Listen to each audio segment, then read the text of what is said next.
This is Top Shop Podcast. Shop Podcast. Top Shop Podcast. Podcast for automotive service business owners by Paul Donahue.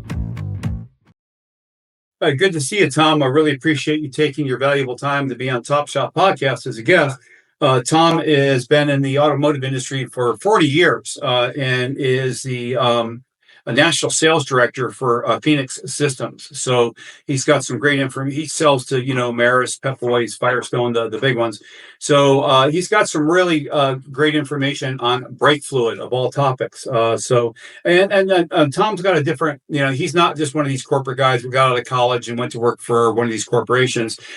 Tom managed a really large shop, 65 bays. That's, I don't know how much volume, how many millions of dollars in volume that is per year, but you've got real hands-on experience with running an auto repair shop, correct?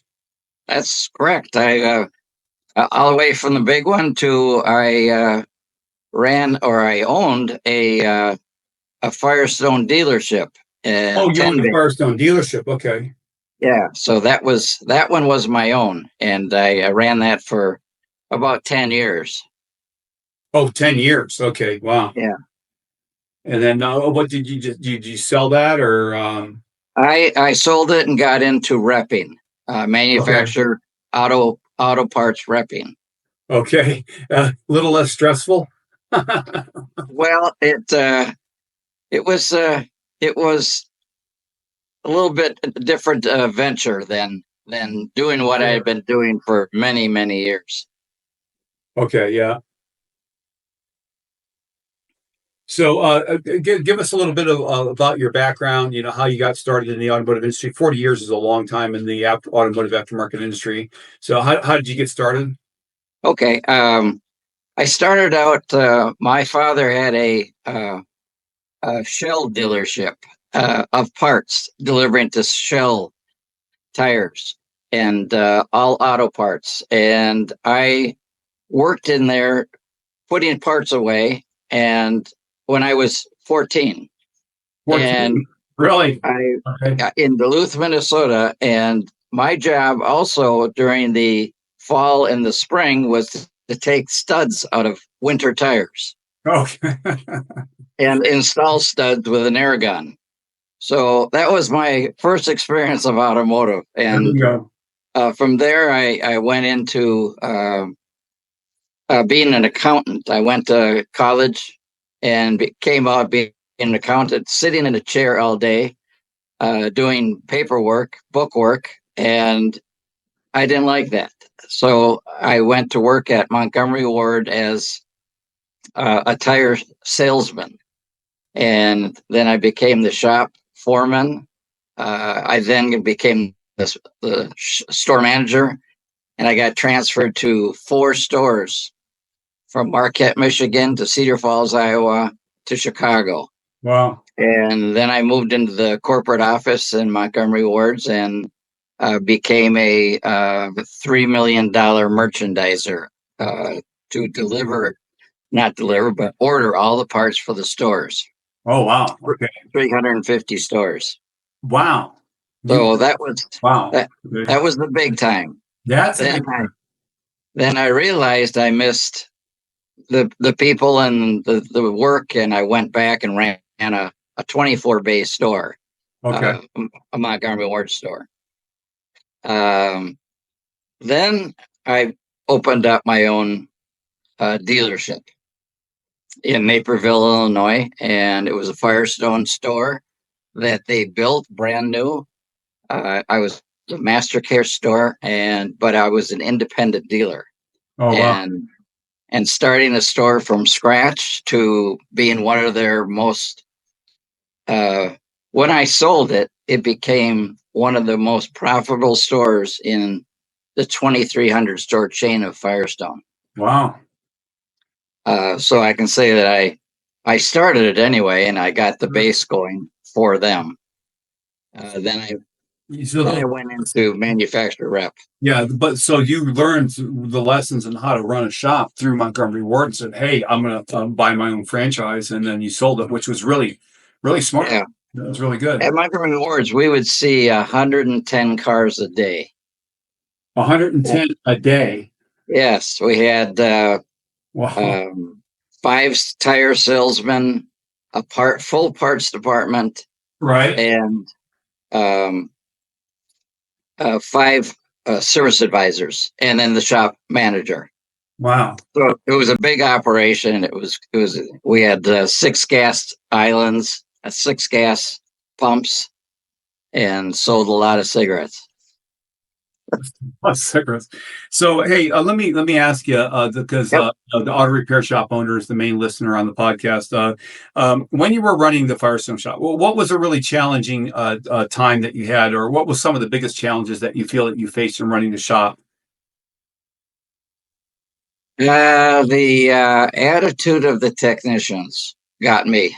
I knew you were going to say. I knew you were going to say. I already know the answer to that question every time I ask it. It's always the help. Yeah.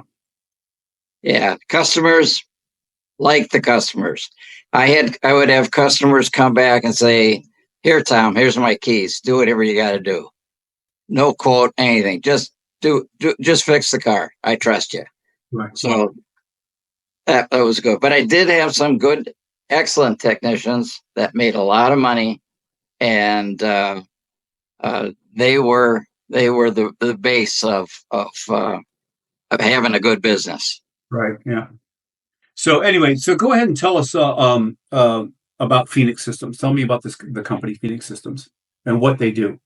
Yeah, it's a very innovative company of trying to find problems and solve problems, problem solvers. And they started out with the um, brake bleeder, reverse brake bleeding, Mhm. pushing the bubbles up instead of trying to push them out, down and out through the caliper. Right. Yeah. You told me about this at the MAP conference. Everybody listening, I met Tom at the MAP conference in Orlando, Motorist Assurance Program, and Right. and then he was the one that told me about the Phoenix Systems. Everybody's always drained from the top down. You're trying to get bubbles out. Well, bubbles go up. So somebody at Phoenix said, "Why don't we do it the opposite and push the brake fluid up?" So, which sounds like a much better way of making sure that there are no air in the lines. And that Phoenix is the one that actually invented that technology, right? Or came up with it. Yeah. Okay. And it's surprising as a sales rep now and going into shops, and I present the brake bleeder to them. They say, "Oh yeah, we have plenty of those. Every technician has one." I'm going, "Okay," and I'm serious. I think everybody has one in the business, Okay. except for new people coming in. That's where our business comes from. Oh, okay. But it's that popular of a tool for sure. Why did Phoenix Systems even get involved in testing brake fluid? Well, they were so embraced in brake fluid because of the brake bleeder. They Right. started to uh, not only advertise this tool as a bleeder, but as a flusher. It would flush the system, and so we came up with reasons of changing the brake fluid. Well, this is where I got together with Phoenix Systems because I had been on the chaired MAP committees, Motorist Assurance Program committees. I did the engine performance. I co-chaired the engine performance, where we did the guidelines for MAP, all parts on the car, the guidelines of when to change, when to replace, or when to service a component on the car.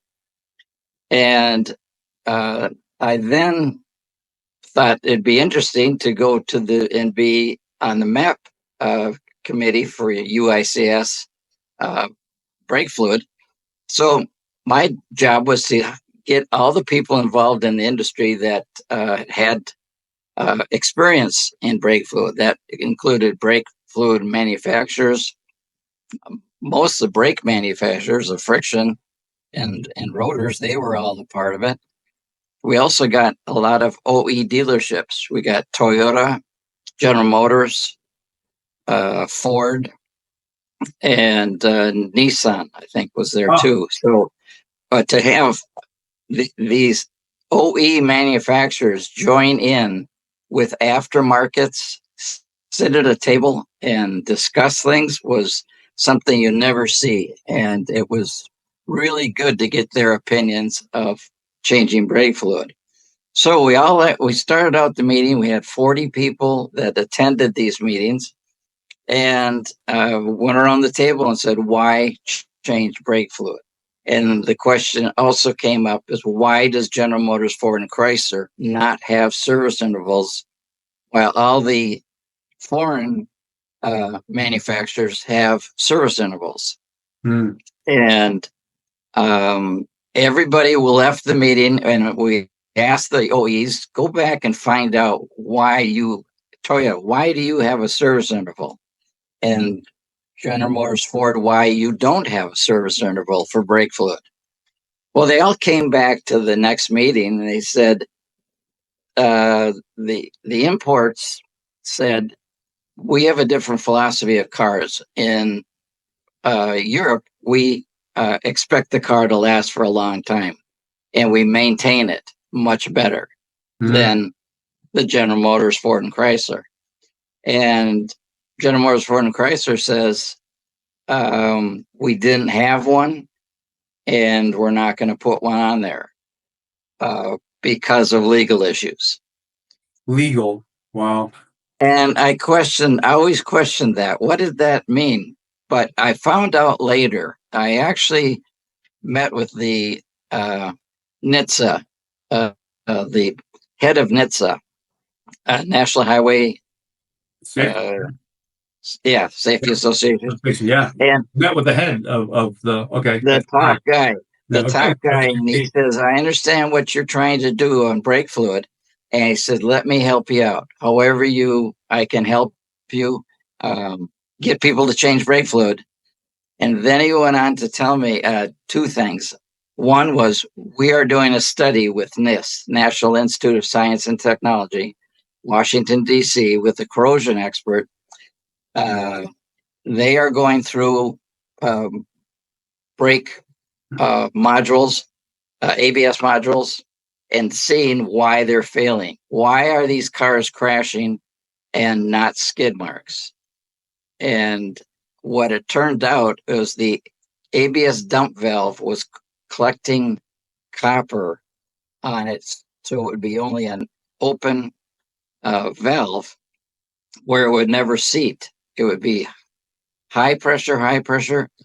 ABS goes high pressure, low pressure, high pressure, low pressure. That's a thumping of the brake pedal. And there would only be low pressure, low pressure, low pressure. So the vehicle owner stepped on the brake pedal. The car didn't stop. It was low pressure, low pressure, low pressure, and then crash. So they found out that copper was the problem. Yeah. Well, Yeah. and then going back to General Motors, he sent me letters sent to the head of General Motors, Ford, and Chrysler saying, we highly recommend you change brake fluid. And they came back saying, not at this time. And I said, I thought you're the big stick, NHTSA. Right. I mean, Right. and he says, oh no. So that was really an interesting conversation, and we got a lot of good help from the NHTSA in being able to test the Phoenix Systems brake strip for that it does what it's supposed to do, and a good reason to change your brake fluid. But that's a long There's story. no one reason to change my brake fluid every 2 years, like I do with my cars, or 25,000 miles, whichever comes first, is the copper lining inside the brake line. The fluid corrodes it, and the copper, it gets into the seat valve. So if you flush the system out, you're flushing out that buildup. But I'm perplexed why the local or the North American auto companies wouldn't say, "Oh, well, let's make sure that all of our customers replace their brake fluid every 24 months, so we don't have this buildup of copper inside the lines, because we need the copper inside the lines because that's what coats the line, right? Yeah, it makes it flexible, and Oh it, yeah, it make that gives it, flexible it without gives the copper in it, the line, right? yeah. Yeah. So and it's called Bundy tubing, and most manufacturers use it. There's some that use stainless steel, like BMW, Mercedes are two that I can think of that use the stainless steel, and that doesn't have a corrosion problem. Hmm. But they have a special processing in bending the tubing. So now moisture, that seems to be the most common reason that technicians are recommending changing vehicle brake fluid. Is that correct? That is correct, and that's the interesting thing about the moisture is that it is not a good reason or any kind of a reason to recommend changing the brake fluid.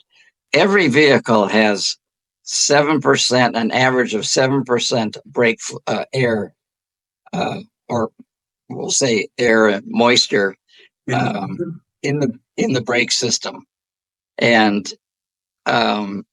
with moisture, there is no scientific level of when moisture is a problem in a brake system. SAE has not come up with a number to say that moisture is a problem at this level. So moisture is not a reason to recommend changing the brake fluid. Hmm. So, how about if the brake fluid turns black? Should it be changed? Well, that's another I mean, is that an indicator if if I bleed my brake a little bit, well, but I'm not going to do that. I don't touch my car. But if I was to bleed my brake a little bit and I saw black coming out, is that going to be an indicator for me to go well, my fluid change right away? to give you an example, you put brand new brake fluid in, it can turn black in a short period of time. And the reason why it's turning black in most cases is the dye from the brake hoses. And that'll turn the fluid black right away. And there's nothing wrong with Fluid. the black fluid. No. Oh. Hmm. So I guess so how do you know then when to replace it, or when the auto repair shop owner should suggest to the customer to replace it, and which is the whole purpose of MAP, by the way, the Motorist Insurance Program. So if we have any auto repair shop owners that are not familiar with that, go to AMRA, Automotive Maintenance and Repair Association. It's AMRA, AMRA.org, and this is where I meet Tom and hundreds of other people that are in the industry that have set a base standard. So from one shop to the next, they're all recommending the exact same thing, and it's all based on research from working with the actual manufacturers. So what is what is the golden rule for brake fluid change? Well, when you mentioned AMRA MAP, Motor Insurance Program, that's the committee I was on. Mm-hmm. And that's where I found out, and everybody in the committee found out of why to change brake fluid. And the wrong brake fluid obviously be one. And another service interval is another UICS reason to change brake fluid. And if there is no service interval, then it's the next one is copper contamination. And what the copper that comes off the steel brake lines causes a lot of problems in the brake system, not only plugging the ABS dump valve, but when those ions come off the copper, they can adhere to iron, magnesium, what other metals are in the brake system. And actually, for example, iron, when you take a caliper out of a vehicle and you look at the inside of the caliper that actually touches the brake fluid, Mm-hmm. there's little red pits in the caliper, in the metal. and that is from the copper attaching to the metal and causing a pit in the caliper. And there's even a red little gel that maybe you've seen, technicians have seen, and that is the copper attaching onto the iron and making a pit. So it's something that needs to be addressed and removed on a car like that. Right. So, what is the Motors Assurance Program's recommendation? Is it just every 24 months? No, it's testing it and finding out that 200 parts per million is the maximum amount of copper parts per million of copper in the brake fluid. At 100, it's getting close to the end of its useful life, and then it doesn't take long to go from 100 parts per million to 200 parts per million, of where the DOT, MAP, NHTSA, National Institute of Science and Technology, Bureau of Automotive Repair have all agreed with that standard. And Well, here's a good question. How do you get copper out of the system? By doing a good flush. And okay. Flushes today are done mostly with a scan tool, and it's a process of going to caliper to caliper to caliper. Okay. 1, 2, 3, 4, and then getting the fluid out, and the scan tool will say how long to run that open that bleeder and let the fluid out. But the ideal flush is to at least get all the fluid out. And when you're using that scan tool to flush, you're only going to get 3 to 6 ounces out. You got to get a full quart of fluid out of that system in order to go back. And when you're done with the car, test the fluid and see that you've actually cleaned out all the fluid. Okay. Because that fluid will pump back up into the master where you do your test, and it will show bad again in a short period of time. Yeah. So you got to change the fluid and get the cover up. I remember you mentioning at the MAP conference about, brake fluid that becomes too high in acid, acidic, or pH. It should be changed. But there's a problem with that, right? Because it can only be lab tested or something you mentioned. Was that correct? That's correct. Yeah, they're actually, Phoenix Systems started out trying to do a pH test. That was because that's in the DOT, the .3, .4. The specs SAE had is a certain level of acidic is bad brake fluid. It's not good. Okay. And so Phoenix tried to go in and create one, but it couldn't be done in the field. They just couldn't come up with it. Even other people have tried today, and it still doesn't work. So there is not a pH in the field. There's still not yet. So are you guys trying to develop one? Because always.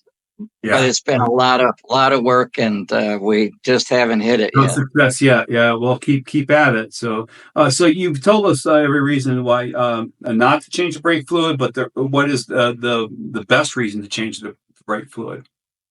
Well, it's the copper is definitely the corrode. Yeah, there's been millions and millions of people using the brake strips and testing and finding excellent results. And as a shop owner who's trying to make profit to run his business, I know brake fluid is one of the best services for the consumer and for the shop owner to be able to make a safe vehicle, and it's an excellent profit. Sure. People always say alignments are great money profit, but you do a brake fluid exchange, takes you 20 minutes. Do a good brake fluid exchange, and the amount of profit in a brake flush at let's just say $100, you maybe have $10, $20 into the exchange and $80 profit. You can't beat that. You do. Another interesting thing is we recently did a test of 70 vehicles in an aftermarket shop, aftermarket shops all over the country. And we found that 40% of those vehicles failed. So that's a lot of vehicles that need an exchange. 4 and 10, yeah. So I'm sorry. What was I asked that question before, but I don't remember the answer. What was the general rule on getting for most automobiles getting the brake fluid changed? I'm sorry. Say it again. When should an automobile owner get their brake fluid changed? How often? Well, if there's no service interval, it's whenever it gets to 200 is the line in the sand. But I'm saying even when they're at 100, it doesn't take long to get to 200. So 200 is the failing number. But when it's 100, it's close to the end of its useful life. You're talking about on the On the copper strips, yes. On the copper strips, right? Okay, yeah. But as a general rule to the consumer who drives a car, when should they go to their auto repair shop and say, I need my brake fluid change? Or when should the auto repair shop owner say, motorist assurance program states that you should change your brake fluid every 24 months, and you've had your brake fluid in here for 48 months. And here's the test. So the motorist assurance program, not me, that's the subconscious thing, is recommending that this get changed. It was supposed to have been changed some time ago. So that's the big selling point that I try to push to all the auto repair shop owners to become motorist assurance program shops, because then you have a third party that's recommending these services, not the shop owner, and that removes the shop owner from it's called third party, and it works really well. So it's not me, Joe's Auto Repair, that's recommending you change your brake fluid. It's the motorist assurance program that's saying that this brake fluid should have been changed. But what I'm trying to find out is, when is the interval? Every 12 months, 24 months? No, there is no interval. There is no. This is do it. The best way is, even with an import where it has a 24 month. 24,000 mile, 24 month. I would even say for a shop owner, test it and show to the consumer that it needs to be done. If somebody comes to me and says, I think you should change your brake fluid at 24,000 miles, I'd go, nah. Is there anything wrong with it? Nah, I don't know. But it's a good thing to do. The good thing to do. It's not a good sales pitch. Right. If you show me you have corrosion going on in your brake system, I'm going to go down. If I say no, I'm going to drive down the street when I leave that shop and go, man, I better get this changed. Right. Okay. So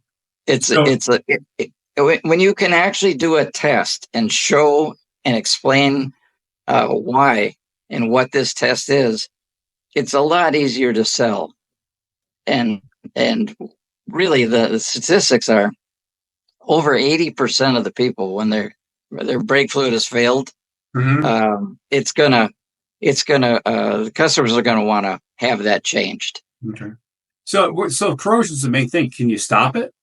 Or is it just going to be? It all depends on the amount of corrosion inhibitors that are in the brake fluid. That's the number one additive. There's in brake fluid. Manufacturers put anti-foaming in cold weather. It doesn't get gel. And there's also the most important is the corrosion inhibitors. Right. Okay. So we've even have a product that is totally corrosion inhibitors. You add a 1 ounce bottle into the brake system that has extra corrosion inhibitors that'll stop that corrosion from happening. Okay. You mentioned a product before. It's called Brake Strip Plus. And I understand it's a coolant test and it's a brake fluid test on the same strip. Right, right. One end has the Okay. copper Oh, test, okay. and the other end has a pH and glycol test. It's a dual test for Okay. coolant, so you can test brake fluid and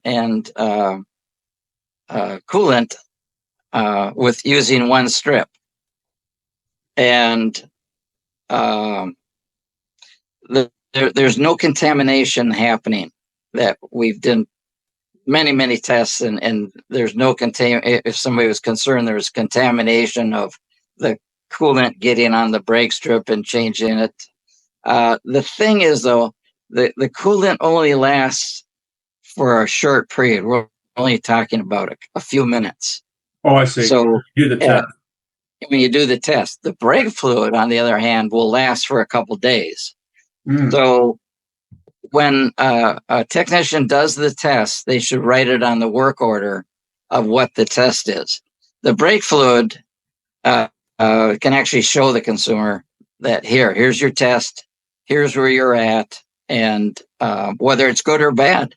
That was another big thing of in the shops that I ran, is that I spent a lot of time talking about what was good about the car, which certainly gives confidence to the consumer that I was being honest. I'd say what was good and what was bad, and that was kind of a big thing I had of dealing with consumers. That's a really good tip for the auto repair shop owners. Is to talk about what's right with the car. Yeah. Well, for example, the brakes. Your front brake pads are worn to beyond where they should be, and the backs look great. Everything's good, and that says, "Oh, okay. If it's just the front, do the front." I think that's a really good idea. I mean, I'm in digital marketing for auto repair shops, and much of what affects the consumer is subconscious. So I already know that, like just in dealing with employees, you always mention what they're doing good before you bring up what the issue is that you need to talk to them about. So I think that's a very, very good tactic, a very good procedure, not tactic, but is that that I'm gonna create a video on this. I have 100 quick tips for auto repair shop owners. It's not going to be 101 now. Mhm. Okay. And that I'm going to create a video on this tip. That's a really good idea, Tom. So talk about, hey, your tires are looking good, alignment's looking really well, but your brake pads, that's an issue there. And your brake fluid, by the way, we just tested it. Here's the strip. Here's the actual result. You got corrosion in the lines. This can be a big problem because your automatic braking system, so the a repair shop owner can explain this is a serious safety hazard. Wow, you got it down. Yeah. Thanks.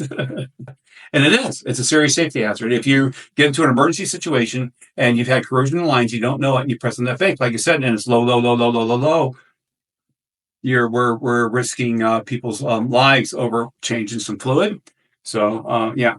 So where does the repair shop owner get brake strip plus? Where do they get it? Do they get it from Pep Boys or?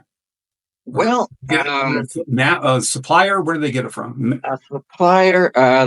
There's many suppliers. They can get it right from the brake from the website.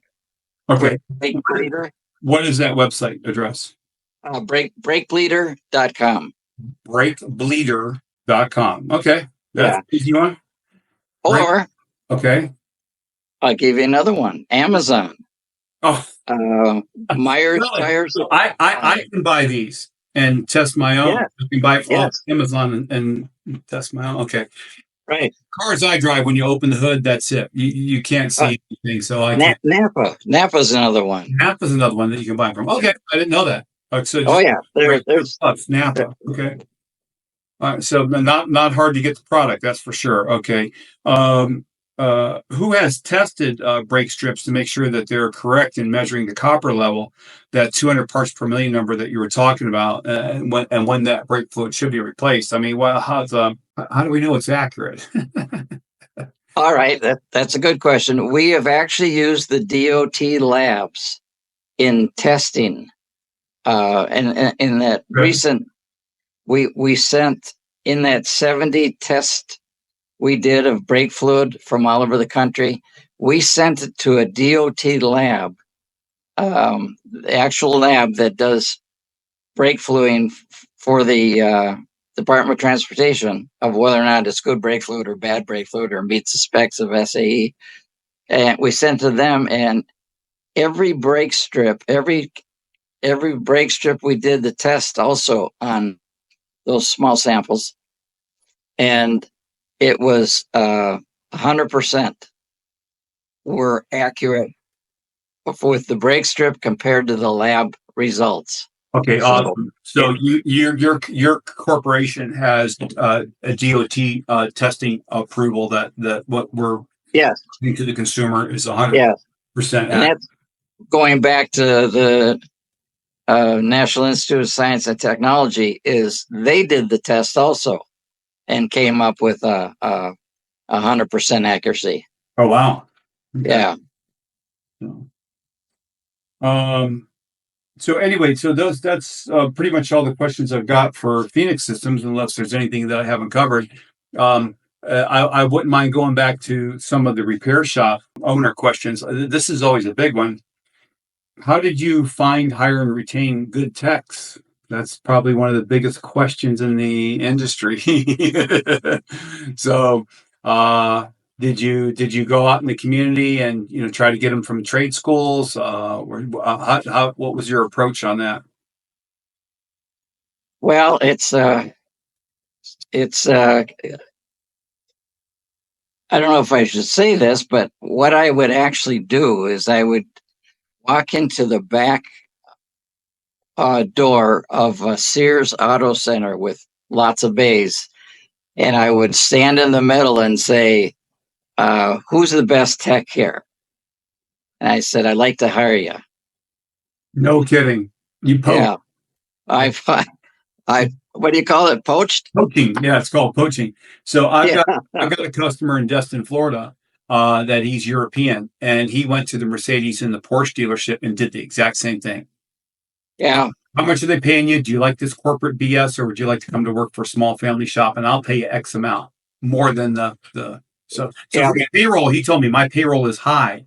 His turnover is virtually zero, and his customers are very happy because the work gets done. And he pays a lot. Well, I did too. But he got the techs, and it worked. I had quite a few technicians were making 120, and that was back a lot of years ago. Yeah. Yeah, which is another thing that we're there's a I'm starting to see a change in the industry because we were sold you trades. Those are you don't want that kind of a job. You don't want to be a journeyman plumber, and you don't want to be a auto mechanic. You don't want to be an auto mechanic. You need to go to college and get a degree. And so now they found out that 80% of college grads are in a field totally and completely different than what they got their degree in within 60 months of them getting but they still owe the $50,000, $100,000, $150,000, $200,000 for that degree. That's pretty much useless. Or they're trying to get jobs. But you got master ASE techs busting 120, 150,000 a year in the shop. So I'm really glad to see. I mean, it's hard. It's hard work. There's no doubt about it. Yeah, it is. Yeah, it is. And they deserve every dime of it. Another perception change that I'm seeing in the industry, which is very positive, is the shift from people trusting dealerships. I call them stealerships, to the independent repair shop owner. The actual consumer trust is moving away from dealerships and towards the independent auto repair shop owner, where it used to be the opposite. So that's a real positive thing that I see. So anyway, so your main strategy was just to go to Sears and poach their best technicians. Where do you see the auto repair industry? With, You've been in it for 40 years. Where do you see it heading in the next 10 years? on top of that, of poaching, I actually grew our own. We definitely had apprentices, mostly coming out of the tech schools, and I would hire them just to grow them and have them work with our top guys and turn them into good technicians. Okay. That was you had to invest in your own business, so that was one of the best ways. That was one of the best ways. We do the same thing. We hire really hired senior level people. Then we look for people that are just out of school, young, eager to learn, Eager, and we yeah. bring. That's the thing that we look for in the interviews is their eagerness. Attitude was the number one thing. Yeah. Yeah, attitude, right? Well, they did a study. This was some time ago, and they've repeated the study and got the same results. It was 100 companies, 100 employees that have been let go, and they found out that all of them had the skills to do the job, but over 90% of them were let go due to attitudinal or character issues. So when I'm in my hiring process, the last interview that we hold, we ask attitudinal and character questions because they can pass the initial, they can pass the technical. I have the skills to do this job that you're hiring for. And it's that last interview that can trip us up because we just know that no, this person's not going to be a fit. So, and then they say if you do all of that correctly, you're going to have a 66% failure rate because only 1 out of 3 statistically works out. So that's a lot to go through to have if you're successful, you have a 66% failure rate according to the statistics. So those were the two best ways. Bring them up from the tech schools, which is bring them in young. And then teach them, and those techs tend to be the more loyal ones that would stay because you're the one that invested in them, and they came into your shop. You helped teach them this trade. Did they tend to stay longer? Well, it was hard keeping them because they were good.